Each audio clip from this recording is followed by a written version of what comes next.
ఓం శాంతి. శివపరమాత్మ మహావాక్యాలు. బాబా ఏమంటున్నారంటే యథార్థ సేవ యొక్క విధి గురించి చెప్తున్నారు. అంటే నిమిత్త భావం ఉండాలి, తర్వాత నిర్మాణ భావన ఉండాలి, నిస్వార్థం, తర్వాత నిర్మల స్వభావం ఉండాలి అని బాబా అంటున్నారు.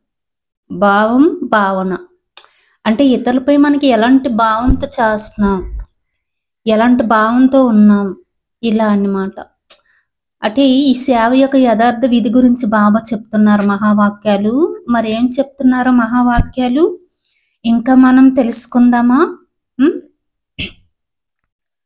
యథార్థ సేవ యొక్క విధి గురించి ఇంతకు ముందు కూడా చెప్పాను కదా. బాబా అంటున్నారు 3 విషయాలు విధిపూర్వకంగా ఉంటే జమ అవుతుంది. చెప్పాను కదా.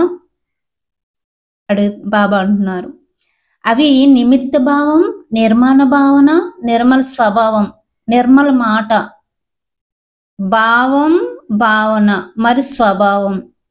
ఎలాంటి భావంతో చేస్తున్నాం, ఎలాంటి భావన ఉంది. అయితే ఈ మూడింట్లో ఏ ఒకటి లోపంగా ఉన్నా, ఒకటి ఉండి 2 లేకపోయినా, లేక 2 ఉండి 1 లేకపోయినా కానీ ఆ బలహీనత జమ శాతాన్ని తగ్గించేస్తుంది అని బాబా అంటున్నారు.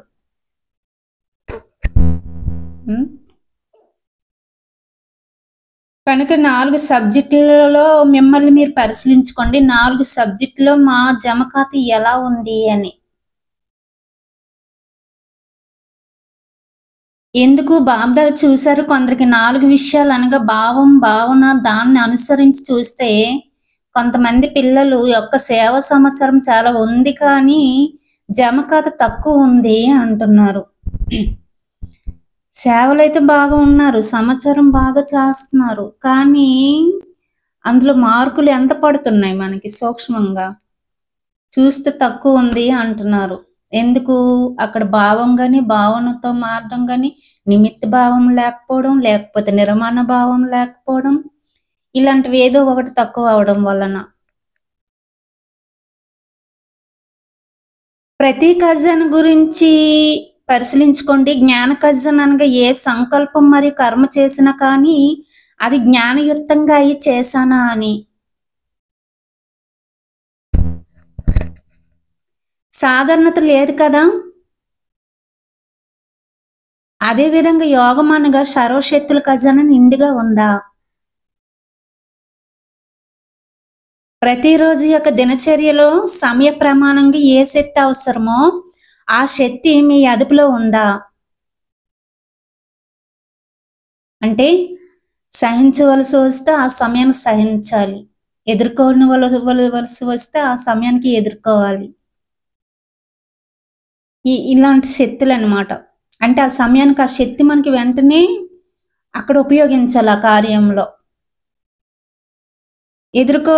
ఎదుర్కోవలసిన సమయం వచ్చేసినప్పుడు ఆవేశపడడం ఇలా చేస్తే ఇంకా అక్కడ ఆ శక్తులు ఇంకా ఉపయోగించలేదని అర్థం. తర్వాత అయిపోయిన తర్వాత అయ్యో ఇలాగుంటే బాగుండే, అప్పుడు ఈ శక్తిని అనుసరించి నడిస్తే బాగుండే అని అనుకుంటే ప్రయోజనం లేదు అంటున్నారు బాబా. వెంటనే అక్కడ ఆ శక్తిని ఉపయోగించాలి అంటున్నారు. మాస్టర్ సర్వశక్తివంతులు అంటేనే యజమానులు కదా. సమయం గడిచిపోయిన తర్వాత శక్తి గురించి ఆలోచిస్తూ ఉండే విధంగా ఉండకూడదు.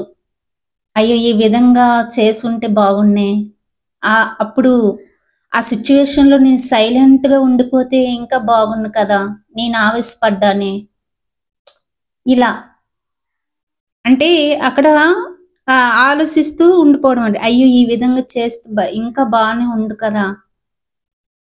ఒకవేళ సమయానుసారంగా ఆజ్ఞానుసారంగా శక్తి ప్రత్యక్షం కావటం లేదు అంటే ఒక శక్తినైనా ఆజ్ఞానుసారంగా నడిపించలేకపోతే నిర్విఘ్న రాజ్యాధికారిగా ఏ విధంగా అవుతారు? అవరు కదా. శక్తుల ఖజానా ఎంత జమ అయింది? ఎవరైతే సమయానుసారంగా కార్యంలో ఉపయోగిస్తారో వారికి జమ అవుతుంది. పరిశీలించుకుంటూ వెళ్తున్నారా నా ఖాతా ఎంత జమ అవుతుంది అని. ఎందుకంటే బాబుదాదాకు పిల్లలందరి పట్ల అతి ప్రేమ ఉంది. అందువలన పిల్లలందరి యొక్క జమ ఖాతా నిండుగా ఉండాలని బాబుదాదా కోరుకుంటున్నారు.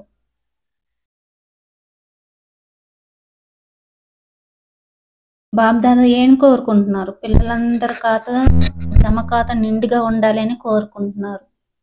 ఆ సమయానికి ఆ శక్తులు ఆ కార్యంలో ఉపయోగిస్తున్నారా లేదా అని. లేదంటే ఆ సమయం అయిపోయిన తర్వాత అయ్యో!